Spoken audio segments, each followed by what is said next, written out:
Governor Youngkin, thanks for joining WABC today. Great to be with you. And you know what? It's been a year, so I'm almost beyond new. That is true. And so you've done an amazing job. You're one of the top governors in America, so congratulations on what you've done so far. Thank you.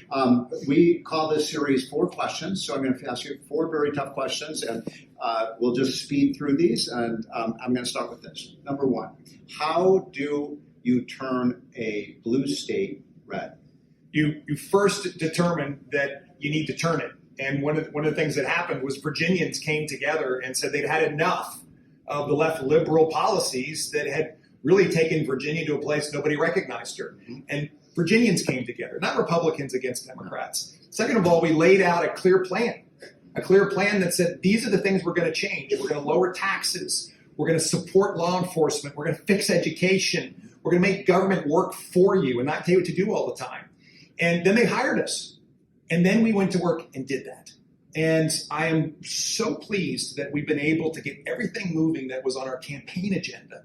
And we're seeing Virginians, as a result, see success. We're seeing businesses come. We're seeing jobs grow. We're seeing the cost of living settle down. We got $4 billion of tax cuts done. You got a surplus, right? We have another $3.6 billion surplus on top of the $4 billion. We're seeing education all of a sudden focused on students and parents and not the unions and bureaucrats. I mean, this is, I think, what change is about, and I'm really, really pleased to be in the middle of it. Number 2, you did amazingly well with Hispanic voters, and I've always maintained that for Republicans to be a successful party, we need to win a majority of Hispanic voters. They're culturally conservative. They're the hardest working people you're ever going to find. They have family values. Sometimes we haven't really reached out to Hispanics as a party as the way we should, but you did amazingly well. So what advice would you give to other Republicans in terms of how to win over the hearts and minds of these incredibly talented and hardworking Hispanic families? Engage. Go see them. Spend time and listen. I engaged thoroughly. Do you speak Spanish? No, un poquito. Right. Un poquito. But what we did was we went and sat down and listened with the Hispanic and Latino community all over Virginia. And what we, of course, found was 2 amazing things. One, from a philosophy standpoint, faith, family, hard work, conservative values, we were hugely aligned. And the second thing we found is Republicans never came and asked for their support and said that we will represent you too. That's what we did.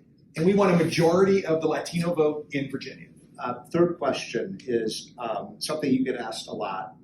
How does the Republican Party at this point deal with Donald J. Trump? As you know, I worked for Donald Trump. I was one of his economists. I think he was a great president, in my opinion, but in many ways, he was his own worst enemy. Many people want to move into a new era for the party, but Trump still has enormous support with a lot of the blue-collar voters that Republicans need. So what is your kind of advice about how the party moves forward with Trump? I mean, you had a great line you used to use when I was watching on the campaign. You said, I have the Trumpers, I have the never Trumpers. And that's something we need to do. That's what we have to do. Right? We have to work together. Right. And the reality of national politics is it looks a lot like Virginia politics. It sure does, we have a state that was historically red and became purple and then became really blue. Yeah. And what we found, of course, is that the idea of losing again was overwhelmingly compelling for people. We must win. And what we worked to do was to bring people together. Never Trumpers and forever Trumpers in the same room. Never been in the same room together. You can do that. We can do this because we have to. Right? It's about leadership, and that's what we have to do. And we found that it wasn't all of a sudden between Republicans and Democrats. It became Virginians standing up for what's right. And Americans are ready to stand up for what's right. We just have to hold everybody together and not have politics that divides us. We actually have to find the political lane that unites us. Finally, and this is we've got 30 seconds left. Who are the 2 or 3 or 4 people that have really influenced your life, not in terms of your upbringing, but in politics? Who are the people that have had, whether historical or still living, that you look at as kind of role models? Well, I'm a Virginian. Right. And remember question, who right? all came from Virginia. Right. And you look at our founding fathers and what they stood for. And you particularly start with George Washington and his recognition that leadership means you don't fall in love with leading.